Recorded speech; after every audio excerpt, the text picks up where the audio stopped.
Hey guys, Barry here. If you don't know me, I'm a certified holistic gut health coach.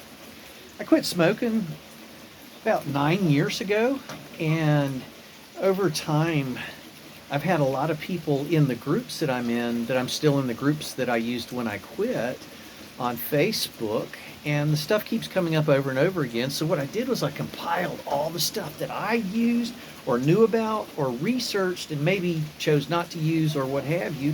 But these are the things that I know of, that I'm aware of, that can help certain people in certain situations when they quit smoking, either before, after, or during. So these are what I call remedies for smoking symptoms when you quit. Number one, if you prepare beforehand with mullein and chlorophyll, you can get those at your local health food store. Mullein can help with lung function, and chlorophyll also is what the mountain hikers use to prepare to go climb the mountain. If you want to hack yourself a little bit with amino acids, L-theanine can kind of help with the anxiety, and a little caffeine and L-theanine together seems to mimic the lift that you got from the nicotine. Matcha tea has them in a balanced amount, so if you drink some matcha tea, there you go, you've got it.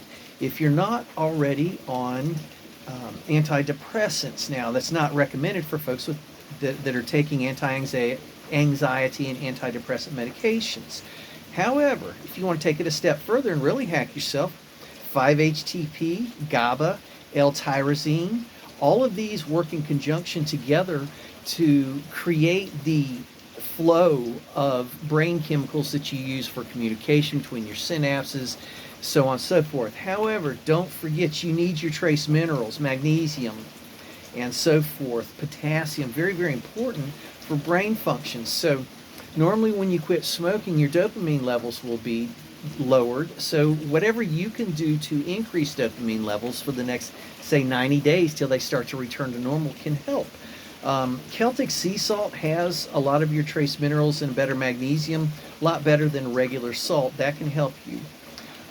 If you take your water and get distilled water and add the trace minerals to it and let that be what you drink, that will do a lot of things for you. I'm not going to get into all of that, but it's similar to getting like your ions from your ocean water. It's a detoxification strategy, but you also need these minerals to help the tyrosine penetrate the cell wall. You need it for your synapses. Magnesium and potassium in particular. Magnesium just does a gazillion things for you. Other things you can do to prepare and during. Turkey tail, chaga, lion's mane, reishi, cordyceps. These are all mushroom supplements that you can even get a concoction that's got all of these in it. That's great. You take these supplements during the day as directed. That can help you with your symptoms. Charcoal and bentonite clay can help you with your detox, as well as, remember, you've got a lymph system, so every day stimulate your lymph system and take just anything, a stick, the handle of a butter knife, and work towards your lymph nodes. So work all the way around your arm and just kind of stimulate and push your flesh around. Squeeze it. And that will help your lymph system detox you as well. If you want to work on your liver function, then you can look into milk thistle, glutathione, sunlight, get your vitamin D from sunlight. Early to late, you get more infrared. Midday, you get more UV. Make sure you're resting appropriately at the right times of day. If you don't know what the right times of day are, it should be shortly after sundown until about sunrise. You get your best brain chemical manufacture during the first 3 hours of your sleep if you go to bed around 9 p.m. until midnight. And then that production cuts back to about half of that for a couple of hours, and then it shuts off completely. You switch from, I think it's parasympathetic to the sympathetic, and rest and digest to other stuff. That's why a lot of people wake up at that time. Might be your liver, could be, who knows. Air. Now, remember, You smoke for so long, you have to recover. You can do some exercises to work with that. There's a device, a breathing device that you can use that actually exercises your lungs. Highly recommend doing that. That will help you with your recovery faster. You can also walk in areas where they have phytocytes. Where's that, Barry? Spruce and cedar and pine forest. You can also go after a thunderstorm. The electricity in the air creates ozone, and it creates ions in the air that can be beneficial to us and help us with our detox as well. Look up what phytocytes do for you. Exercise, of course, and don't forget, you are a mind, body, spirit, soul creature. So exercise all of these. Exercise your spirit. Walk in the rain. How does this rain sound? It probably just doesn't sounds like nothing behind you, but the rain sounds really cool right now. You can sing, you can do arts, you can travel, you can learn a new skill. Exercise your mind, your body, your spirit, and your soul. You can use the buddy system. You can have accountability partner. You can post on Facebook every day.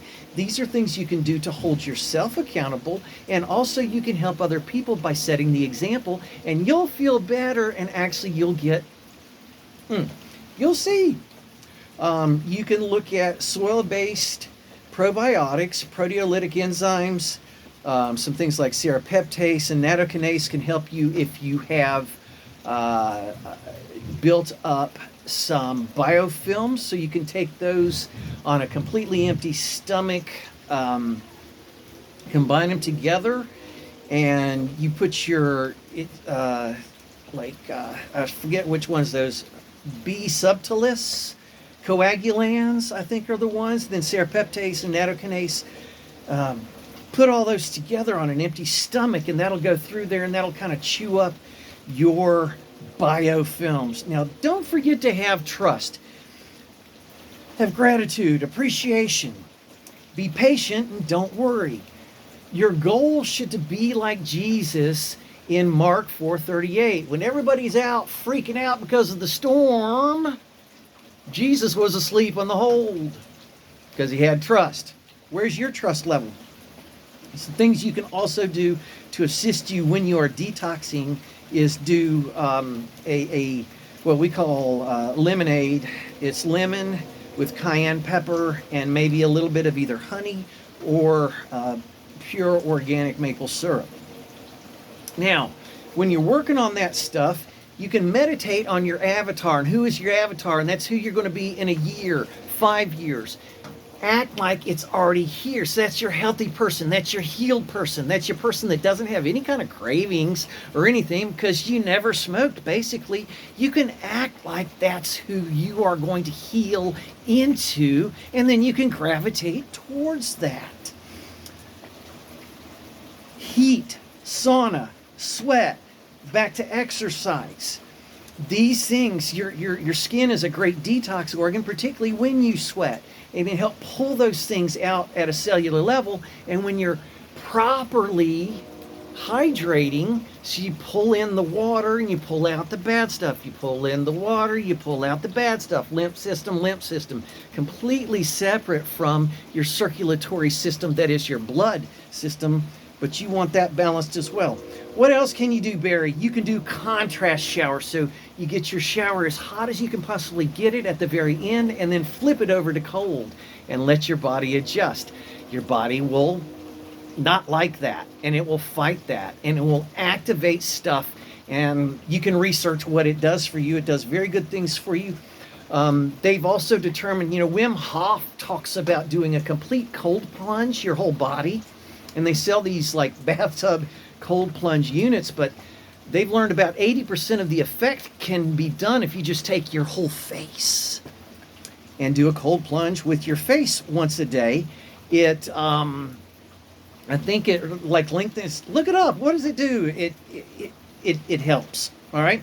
Massage, stretch, bounce. When you bounce, it can kind of help your digestion. And then one of the last things towards your nutrition, most people are deficient in a lot of things. So when we supplement to a point as a bridge, not as a be-all, end-all, you want to have an exit strategy, but until we get there, we got to do something. So whatever you do in the meantime, if it's pulling you away from going down to going up, if it's helping you bounce, good. All right, let's try to do that. If it's still in and of itself not completely, think about it holistic. If it's going to have a detrimental effect in the long term, so we don't want to do it long term. You just quit smoking, though. That's what we're talking about here, right? So we can look at taking enzymes, B12 in the form that your body can use, and that's methylcobalamin, never cyanocobalamin. You can take a B complex vitamin. You can take, instead of doing folic acid, you want the methylated folate. Again, look these up, but most people have some kind of deficiencies going on there. And then when it comes to the B vitamins, a lot of us have trouble with methylation. So you want to have methylated vitamins, and in particular the B12. If you look, they load up cyanocobalamin, 40, 60, 80,000 times your RDA. Why? Because you can't absorb it. And then what are you going to do with it then? You're wasting your money. Might as well use something that's going to be useful for you, right? So these are all things that you can do, you can consider, you can plan for when you quit smoking that can potentially be a benefit for you. That's my advice to you, Barry, your gut health coach. Let me help you. Holla, bye.